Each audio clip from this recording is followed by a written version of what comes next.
There's this huge design debate that shapes pretty much every tool we use. And the most intense example? It's not on your phone or your computer. Nope, it's happening miles above us, right in the cockpit of a modern jet. So picture this. You're a pilot, 30,000 feet up. You're in charge of this incredible multi-million-dollar machine, just cruising through the clouds. You've got the gentle hum of the engines, the soft glow of all the instruments.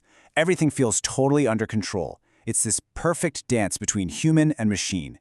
And right there, in that moment, a really fascinating question comes up. So who's really calling the shots? Is it you, the pilot with years and years of training? Or is it the super sophisticated computer system that's designed to make flying safer than ever? Well, the answer actually depends entirely on who built the plane you're flying. And that's where we meet the two big players, Boeing and Airbus. And they have completely different ideas about this. Boeing's philosophy is simple. The pilot is the final authority, period. But Airbus? They design their planes so that the computer can literally step in and stop a pilot from making a huge mistake. Okay, so here's the thing. This isn't just about airplanes. This is a choice that affects pretty much every piece of software we use. Do you build a tool that enables a person, that makes them better at what they do? Or do you build a tool that just automates the job for them? Let's dig into what that really means, and we'll start with Airbus. So the best way to think about the Airbus philosophy is to imagine you have a super smart, really competent, and maybe a little overprotective co-pilot. But this co-pilot isn't a person, it's the software itself built right into the plane, and it's always looking over your shoulder. At its heart, Airbus takes what you could call the doing-it-for-you approach.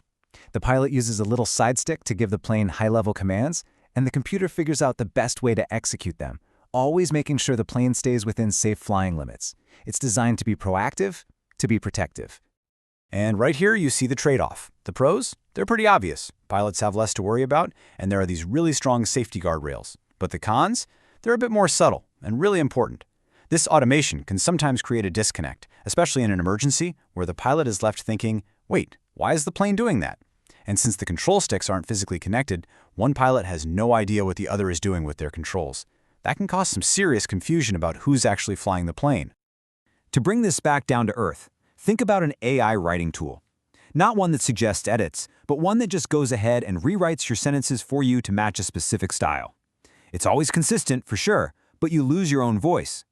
Or maybe a smart home that thinks it knows the perfect temperature for your house and just ignores you when you try to change it. That's the Airbus philosophy right there in your daily life. All right, now let's hop over to the other side and check out a completely different relationship between a person and a machine. Because Boeing's philosophy, well, it starts from a totally different place. Their whole thing is the enabling you to do it approach. They see their job as designing an incredible set of tools that make the pilot's own skills even better. The system is there to help, to give feedback, but it always leaves the final decision and the physical control with the pilot. And here you see the exact opposite set of pros and cons. The Boeing way really fosters this deep sense of control, of mastery. Because the control yokes are physically linked together, both pilots can literally feel every single input. But all that freedom, it comes with a price. It's a steeper learning curve, and the responsibility to fly the plane safely rests completely on the pilot's shoulders. So what's the software equivalent here? Well, think about a professional photo editor like Photoshop. It gives you all these amazing, powerful tools, but you're the one holding the digital brush. Or maybe a coding environment for a programmer. It's got all these powerful suggestions and debugging tools, but it's never going to write the actual code for you. It enables you to create, it doesn't create for you. So this all brings us back to the real heart of the issue. This isn't about picking a side, saying Boeing is right and Airbus is wrong or the other way around. It's about seeing that every single person who designs a tool has to make this fundamental choice. This little table really breaks it all down, doesn't it? With Boeing, you get maximum control. The safety limits are soft, meaning you can override them, but the learning curve is steeper. With Airbus, you get an easier learning curve and hard, computer-enforced limits, but you give up some of that direct control. It's a spectrum, really, from empowerment on one side to automation on the other. And this is the key takeaway.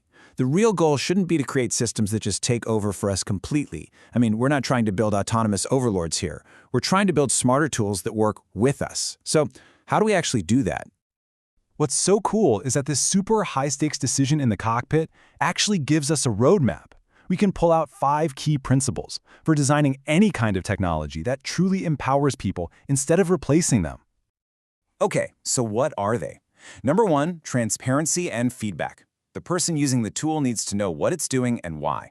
Two, soft limits, not hard gates. You want strong suggestions, not walls you can't get past.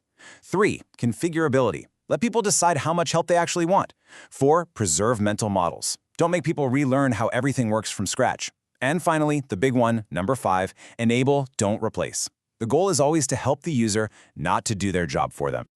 Because really, when you boil it all down, that's what makes a tool great, isn't it? It doesn't take the task away from you. It becomes an extension of you, of your own skills, letting you do your job better, faster, and safer than you ever could on your own. So, from now on, whenever you pick up a gadget or open up a new app, I want you to ask yourself this one simple but really powerful question. Is this tool serving my intent, or is it trying to dictate it to me? The answer to that question tells you everything you need to know about the philosophy of the person who made it